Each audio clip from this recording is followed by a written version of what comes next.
लग्नाचे दागिने म्हणजे श्रीमंत पेशवाई दागिने, नाशिकचे सुप्रसिद्ध सराफ मयूर अलंकार सराफ। ताज्या बातम्यांसाठी नाशिक न्यूजच्या YouTube चॅनलला सबस्क्राईब करा आणि बेल आयकॉनला प्रेस करा।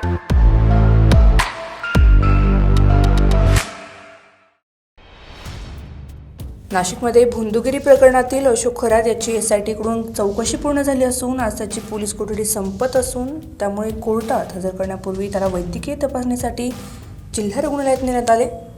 मिळालेल्या माहितीनुसार नाशिक पोलीस अकादमी येथे SIT कडून अशोक खरात याची सखोल चौकशी करण्यात आली आहे। गेल्या 6 दिवसांपासून तो पोलीस कोठडीत होता। चौकशी पूर्ण झाल्यानंतर पोलिसांनी त्याला कोर्टाकडे रवाना केले असून त्यापूर्वी जिल्हा रुग्णालयात मेडिकल करण्यात आले। आज न्यायालयात त्याला हजर केले जाणार असून पुढील कोठडीबाबत निर्णय होण्याची शक्यता वर्तवली जाते। संजय परमार, नाशिक न्यूज, नाशिक।